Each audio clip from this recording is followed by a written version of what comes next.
आप सभी को नमस्कार। मैं राम शंकर तिवारी, एनएसजी कमांडो, आज फिर से नए वीडियो में आप लोगों का स्वागत और अभिनंदन करता हूं।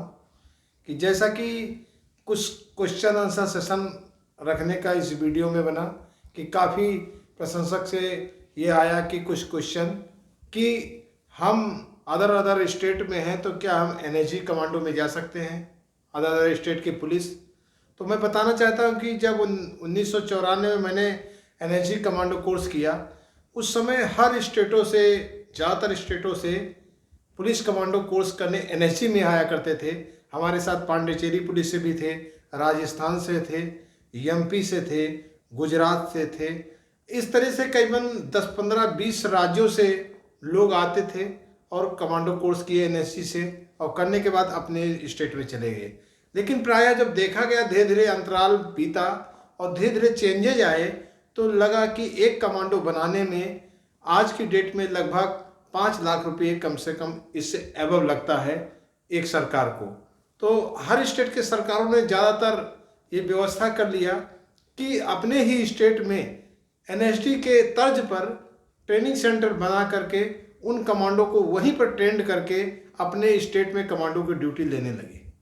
तो दोस्तों, इस तरीके से एनएसजी में ज़्यादातर आर्मी से, बीएसएफ से, आईटीबीपी से, मतलब विशेष विशेष सैनिक बलों के द्वारा ही एनएसजी ज़्यादातर ट्रेनिंग सेंटर में होता है।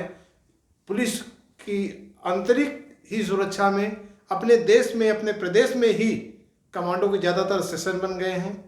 और इस तरीके से अगला जो है कि जैसे हम पैरा कमांडो, तो पैरा कमांडो हम अपने अपने स्टेट की व्यवस्था होती है, अपना स्टेट अपने यहाँ पर ट्रेनिंग सेंटर बनाता है, वहाँ पर ट्रेनिंग करके, या हमारे यूपी में ट्रेनिंग कर करके उस ट्रेनिंग कमांडो बन करके हम एसटीएफ और एटीएस में कमांडो के रूप में वर्क कर सकते हैं और उस ड्यूटी में हम संलग्न हो सकते हैं।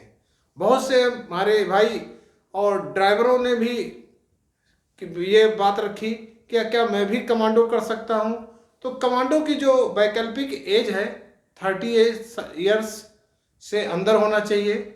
वो एज के अंदर हैं तो वो भी किसी न किसी इकाई में आते हैं, या तो वो किसी न किसी पीएससी के इकाई में आएंगे, तो उस यूनिट के कमांडर के वहाँ के द्वारा जब कमांडो की मांग आती है तब वो कमांडो में आवेदन कर करके उस ट्रेनिंग का कर करके उस कमांडो ड्यूटी में संलग्न हो सकते हैं। अगर सिविल पुलिस से हैं तो वो जिले के कप्तान के द्वारा जब मांग आती है, वहाँ के द्वारा वो जा करके कमांडो की ट्रेनिंग करके कमांडो ड्यूटी में संलग्न हो सकते हैं। और इस तरीके से काफ़ी हमारे भाई हैं जो पीएससी में हैं, वो सीधा अगर एसटीएफ में, एटीएस में ड्यूटी करना चाहते हैं तो वैसे कोई यहाँ पर व्यवस्था नहीं है कि पीएससी से एसटीएफ एटीएस में जाया जा सके।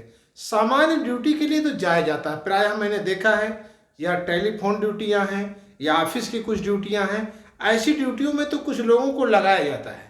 लेकिन जो मेन ड्यूटी है, मेन ड्यूटी के लिए उनको हर हालत में 30 के अंदर, या जब वो कमांडो की मांग आए, वो कमांडो कोर्स कर लें। कमांडो कोर्स करके ही पीएससी से एसटीएफ या एटीएस में प्रवेश करके कमांडो की ड्यूटी कर करके और उस ड्यूटी को अंजाम दे सकते हैं, कमांडो बन सकते हैं। लेकिन नॉर्मल से एसटीएफ में जाने का पीएससी से कोई प्रावधान नहीं है। और इस तरीके से कमांडो की बहुत अहम ड्यूटियां होती हैं। इस तरीके से कई प्रोसेस हैं, इन प्रोसेसों से ही हम कमांडो में जा सकते हैं। और इस तरीके से आपके फिर नए जो भी क्वेश्चन आंसर के सेशन आते रहेंगे किसी न किसी वीडियो के माध्यम से, फिर आप लोगों से हम लगातार मिलते रहेंगे। Thank you, wish you all the best. Thank you.